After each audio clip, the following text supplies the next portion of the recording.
Եկեք դիմենք Ղուկասի ավետարանի 16-րդ գլխի 19-րդ համարին։ Մի հարուստ մարդ կար, որ ծիրանի ու բեհեզ էր հագնում, ամեն օր շքեղ խնջույք էր անում։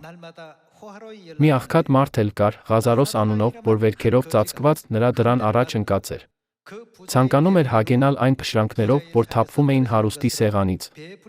Շներն էլ գալիս էին, լիզում նրա վերքերը։ Հիսուսի պատմած այս առակում երկու կերպար է հայտնվում, մեկը հարուստ մարդն է, որը երջանիկ կյանքով էր ապրում այս երկրի վրա, իսկ մյուսը Ղազարոսը, որը դժբախտ կյանքով էր ապրում։ Եկեք կարդանք 21-րդ համարի։ Ցանկանում էր հագենալ այն փշրանքներով, որ թափվում էին հարուստի սեղանից։ Շներն էլ գալիս էին, լիզում նրա վերքերը։ Երբ աղքատը մեռավ, հրեշտակները նրան Աբրահամի գոգը տարան։ Հարուստն էլ մեռավ ու թաղվեց։ Եվ դժոխքում, մինչ տանջանքների մեջ էր, բարձրացրեց իր աչքերը, հեռվից տեսավ Աբրահամին, Ղազարոսին էլ նրա գրկում։ Առակի միջոցով Հիսուսը մեզ ցույց է տալիս այս երկրի վրա երկու կերպարների միջ եղած հակառակ կյանքերը, որոնք նրանց մահից հետո տարան այդ հակառակ աշխարհներ։ Հարուստ մարդու Ղազարոսի կյանքի միջոցով միթե Աստված հստակ չի տարբերակում, թե որքան տարբեր են դրախտն ու դժոխքը միմյանցից։ Եկեք շարունակենք 20-րդ համարից։ Եվ դժոխքում, մինչ տանջանքների մեջ էր, բարձրացրեց իր աչքերը, հեռվից տեսավ Աբրահամին, Ղազարոսին էլ նրա գրկում։ Նա աղաղակեց ու ասաց. «Հայր Աբրահամ, ողորմիր ինձ ուղարկիր Ղազարոսին,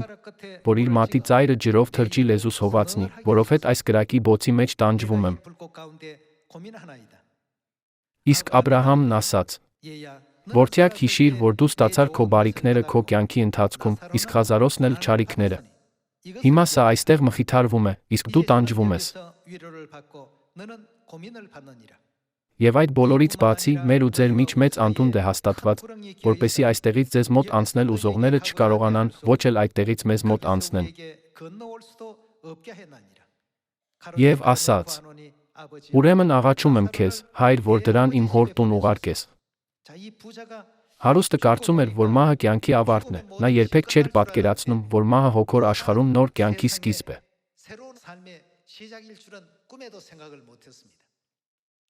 Սակայն հարուստ մարդու մահից հետո նա տեսավ, որ Ղազարոսը, որը տառապում էր իր կենդանության օրոք, մխիթարվում էր Աստծո գրկում։ Մինչդեռ նա ինքը օրեցօր տանջվում էր դժոխքում։ Հարուստ մարդը Աստծուն աղաչեց. «Կարող ես Ղազարոսին ուղարկել իմ ընտանիքի մոտ լուսավորել նրանց հանդերձյալ կյանքի գոյության մասին, որպեսզի նրանք նույնպես չհասնեն այս տանջանքի վայրին»։ Միթե չենք տեսնում, թե ինչպես է նա աղերսում Աստծո ողորմությունը 25-րդ համարում։ Իսկ Աբրահամն ասաց. «Որդյակ հիշիր, որ դու ստացար քո բարիքները քո կյանքի ընթացքում, իսկ Ղազարոսն էլ չարիքները։ Հիմա սա այստեղ մխիթարվում է, իսկ դու տանջվում ես։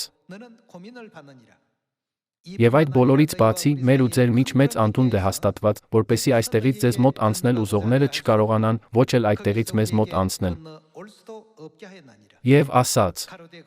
«Ուրեմն աղաչում եմ քեզ, հայր, որ դրան իմ հոր տուն ուղարկես, որովհետև ես 5 եղբայր ունեմ։ Թող նրանց վկայություն տա, որ նրանք էլ տանջանքի այս վայրը չգան։ Այս երկրի վրա մարդիկ ոչ մի գիտելիք չունեն այն աշխարհի մասին, որը սպասում է նրանց այս կյանքից հետո։ Նրանք չգիտեն, արդյոք իրենց ներկայիս կյանքը տանում է դրախտ, թե դժոխք։ Չիմանալով իրենց ճակատագիրը, նրանք պարզապես բավարարվում են այս տեսանելի զգայական աշխարհով, որտեղ աննպատակ ապրում են իրենց կյանքը։ Սակայն իրականությունն այն է, որ դրախտն ու դժոխքը անկասկած գոյություն ունեն հոգոր աշխարհում,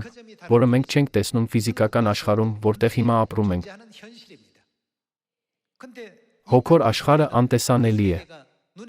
Հետաբար, այս երկրի վրա ապրելով հարուստ մարդը միայն մտածում էր. «Ինչպես կարող եմ ապրել այնպիսի կյանքով, որը միայն ինձ համար օգտակար կլինի»։ Սա էր հարուստ մարդու մտածելակերպը, երբ նա ապրում էր երկրում, մինչդեռ Ղազարոսինը տարբեր էր։ Թե նա երկրի վրա ապրեց ժամանակավոր, տառապանքներով լի կյանքով, նրա նպատակը միշտ դրախտ մտնելն էր։ Արդյունքում նա ի վերջո մտավ դրախտ, բայց հարուստ մարդը հայտնվեց դժոխքում, քանի որ կյանքի ընթացքում անտեսեց դրախտը։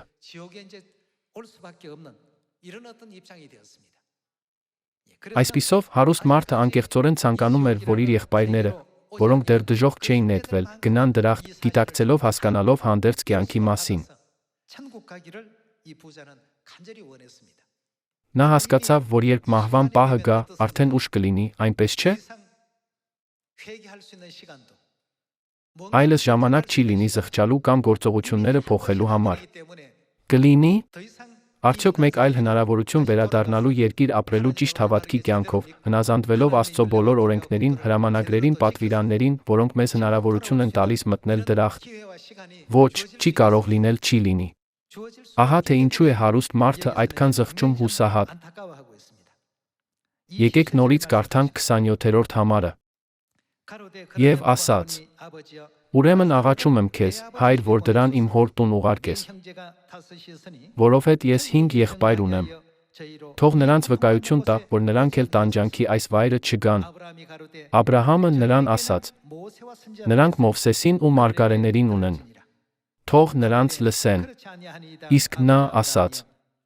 ոչ, հայր Աբրահամ, բայց եթե մեռելներից մեկը նրանց մոտ գնա, կապաշխարեն։ 31-րդ համարում ասվում է.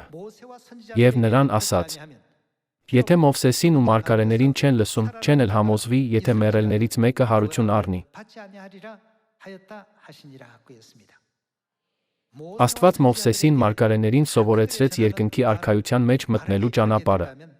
Ապա, եթե մենք լսում ենք Մովսեսին մարգարեներին ճիշտ հետում նրանց քարոզներին, միթե դա չի նշանակում, որ եթե մենք ստանանք նման ուսմունքներ, մենք նույնպես կմտնենք երկնքի արքայության մեջ։ Երբ Հիսուս Քրիստոսը եկավ այս երկիր, նա ասաց. Ես եմ ճանապարհը։ Ես եկել եմ ձեզ դեպի երկինք առաջնորդելու։ Ճիշտ այնպես, ինչպես Աստված մարմնով եկավ որդու դարաշրջանում, նույնիսկ Սուրբ Հոգու այս դարաշրջանում, մեր երկնային Մայրը բնակվում է մեր մեջ այս երկրի վրա, առաջնորդելով իր զավակներին ճիշտ ճանապարհով քայլելու, այնպես չէ՞։ Հետաբար, մենք պետք է հավատարմորեն հետենք այն ճանապարհին, որով նա մեզ առաջնորդում է ապրենք ճիշտ հավատքի կյանքով։ Շատ շնորհակալ եմ։